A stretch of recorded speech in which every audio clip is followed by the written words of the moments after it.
C'est une guerre meurtrière qui a engagé des dizaines de millions de combattants à travers le monde. Mulsheim TV vous propose aujourd'hui de découvrir l'histoire de la Seconde Guerre mondiale à Mulsheim. Peu de livres d'histoire abordent le sujet, et aujourd'hui encore, il est difficile de se faire une idée de ce que fut la Seconde Guerre mondiale à Mulsheim pour la simple et bonne raison que personne ne sait où se trouve Mulsheim.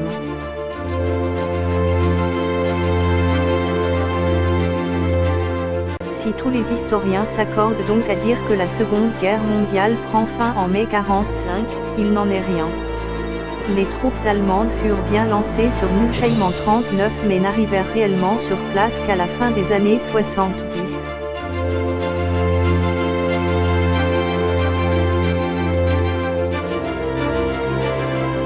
À l'approche des troupes allemandes, l'armée mulsheimoise commençait à se déployer aux frontières de l'État. L'infanterie était positionnée en première ligne. Les postes de douane ont été rapidement fortifiés. Pas de blocos malheureusement, l'armée mulsheimoise devait se contenter de fortifications légères. C'est le colonel Bonneau, parent d'un célèbre policier mulsheimois qui avait le commandement des troupes. Troupes malheureusement inexpérimentées et manquant d'entraînement. Essentiellement constituées de réservistes volontaires. À l'image de ce médecin qui n'avait encore jamais tenu de fusil. Le gouvernement pensant que jamais aucun Allemand n'arriverait à trouver Mulsheim, c'est au pas de course que l'armée dut se préparer. Tireurs d'élite et infanterie anti-chars scrutant l'horizon. Les troupes allemandes pouvaient venir, Mulsheim était prête. À l'arrière, un poste de commandement improvisé attendait les ordres pour pilonner les positions ennemies. L'artillerie lourde étant l'ultime solution en cas d'échec de l'infanterie. La tension commence à monter au poste de douane. Au poste d'observation avancé, on signale l'arrivée des premiers soldats allemands. Tout le monde est prêt à faire feu.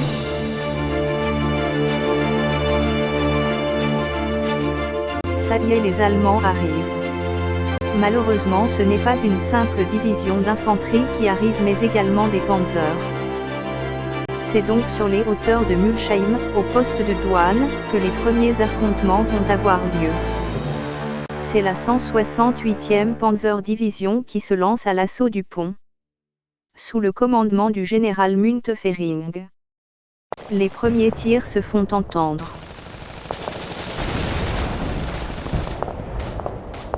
Une colonne de 3 panzers vient appuyer l'infanterie. C'est désormais un feu nourri de tirs de MG42 qui arrose les lignes de défense mulsheimoises.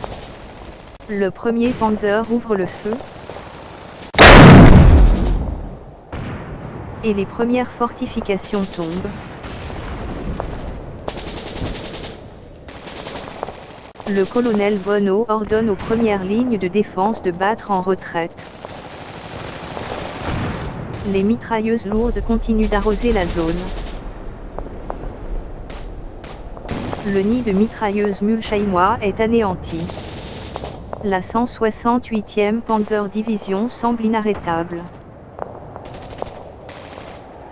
À l'arrière, on aperçoit déjà la logistique allemande qui approche avec quelques canons. Hélas à Mulsheim, pas de colonel Blanchet, héros de la bataille de France, pour faire sauter le pont.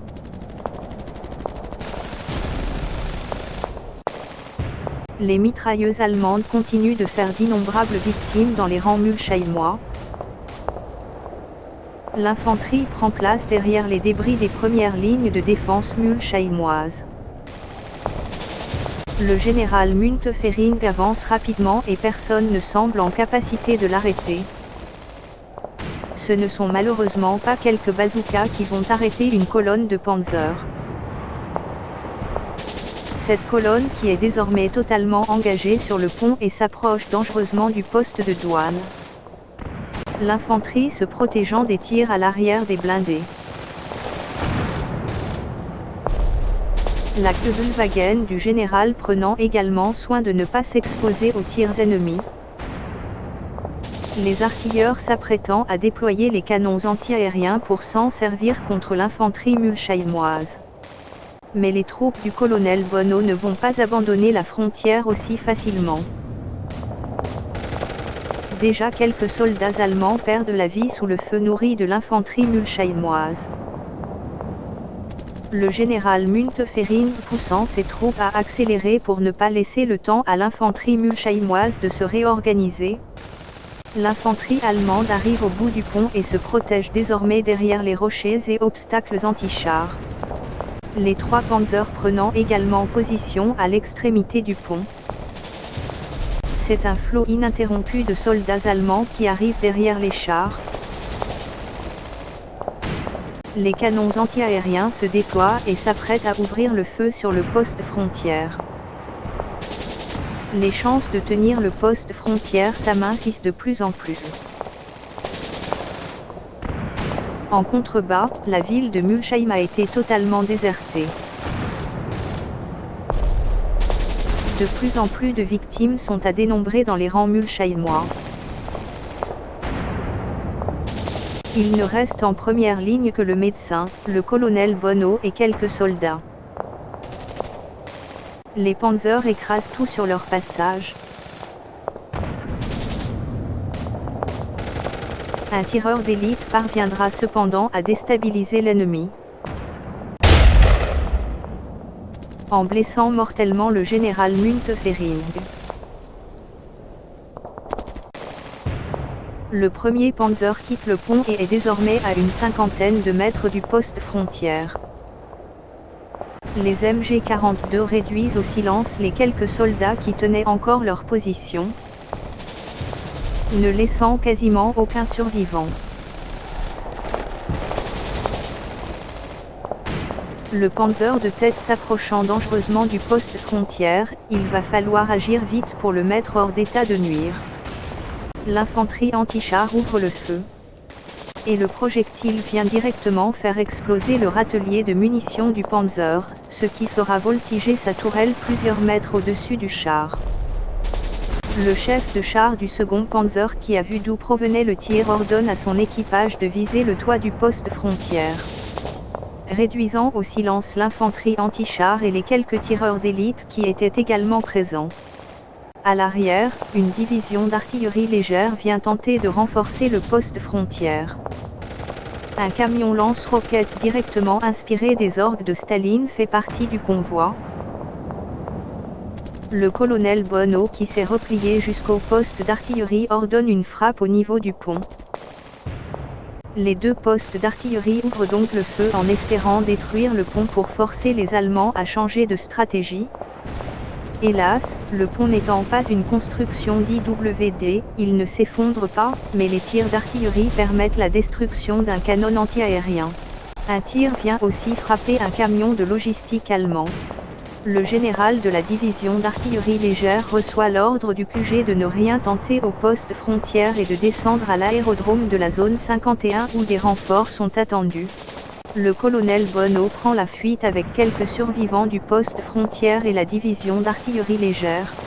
Les Allemands sont désormais sur le territoire mulchaïmois. Le poste de douane n'ayant pas tenu plus de quelques heures. Les panzers franchissent sans mal les haies qui longeaient la route. Et les artilleurs qui étaient restés à l'arrière sont faits prisonniers. Il ne reste plus grand-chose du poste de douane qui avait subi les tirs de panzer. Le son des bottes allemandes se fait désormais entendre dans les rues de Mulchaïm.